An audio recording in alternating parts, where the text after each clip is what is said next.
May the words of my mouth and the meditations of our hearts be acceptable in your sight, O God, our strength and our Redeemer. Amen.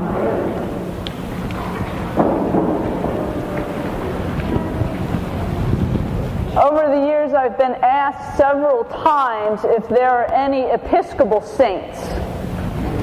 And I've given a couple of different answers. The first one is there's been millions of Episcopal saints.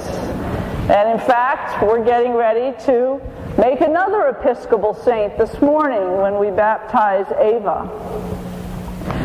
The other thing I've always done is sort of ask a question where the question is, well, what does being a saint mean to you?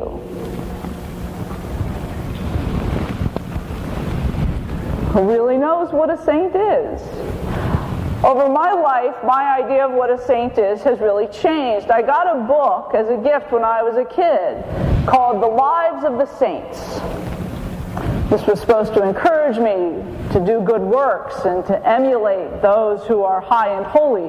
But the book really should have been titled something like The Adventures of the Lives of the Saints, or How to Get Killed Really Young in Life by Being a Saint, or something, because the book was just full of stories of saints being chased by lions and eaten by bears and, running through the forest, being chased by savages with spears, and it was all very exciting, sort of like an Indiana Jones movie for the saints. It did not encourage me to be any better or well-behaved than I already was. And of course, as I grew older, my idea of what a saint is or is not, thankfully, started to change. And as I've done more and more reading, there's a few things about saints that just seem to be common to all of them.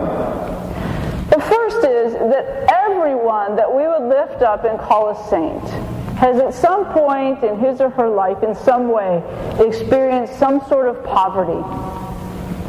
Might be a poverty of material things, a poverty of spirituality, a poverty of emotion, an experience of death or illness or brokenness in some way.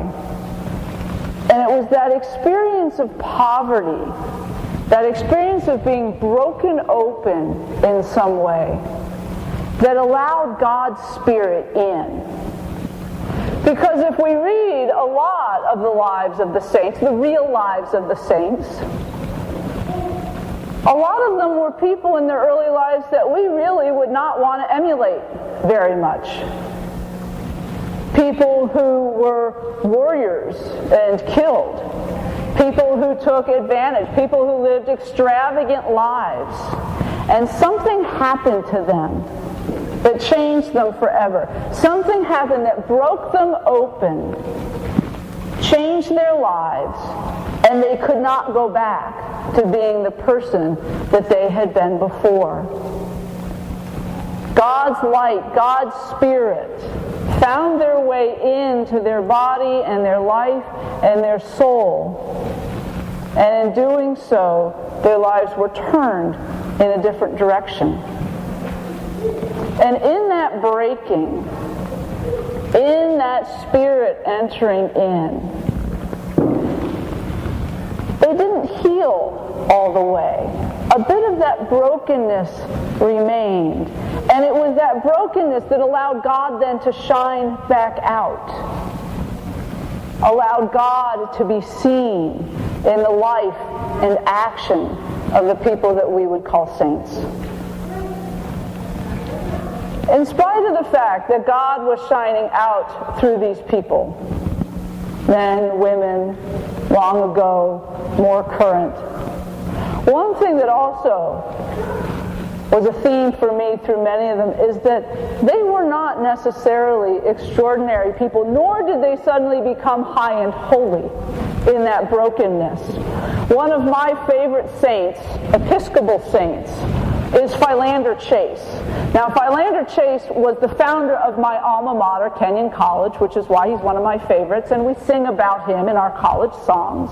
He was also the first Episcopal bishop of Ohio, and there was never a more crotchety, irascible man to ride a horse through the American frontier anywhere at any time.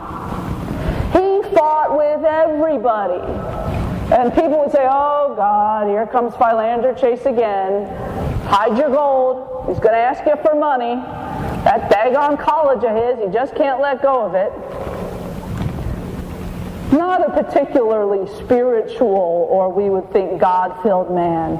And yet the Spirit of God did flow out from him. He was called forth into the American frontier, into a different way of life, to speak the word of God to those who needed to hear it.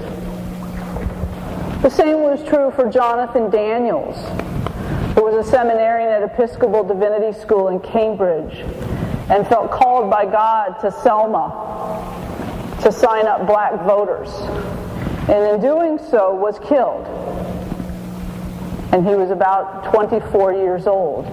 And he gave his life to do what he thought was right, to do what he thought was necessary, to do what he felt God was calling him to do. And God's light shined forth through the life and witness of Jonathan Daniels. They were not extraordinary people. In fact, they were mostly ordinary people. They were people who led mostly ordinary lives. And yet, in being broken open and letting God in, the light, the life, the Spirit of God shone out from them. And that's where I am with saints these days. That each one of us who allows ourselves to have an experience of God, allows ourselves to be broken open just a little bit, allows that Spirit of God to enter a little deeper into our hearts and into our minds. We then show the light of God to others. We are then the ones that invite others deeper into life and fellowship with God through Christ. So we celebrate All Saints' Day today. We celebrate both the creation of a new Episcopal saint. We also remember those who have gone before us. But I think the most important thing for us to remember on this day is that we each are God's saints. God's light shows out through each of us. We've all been broken open in some way. We've all allowed God in. And God shines forth through each one of us. Amen.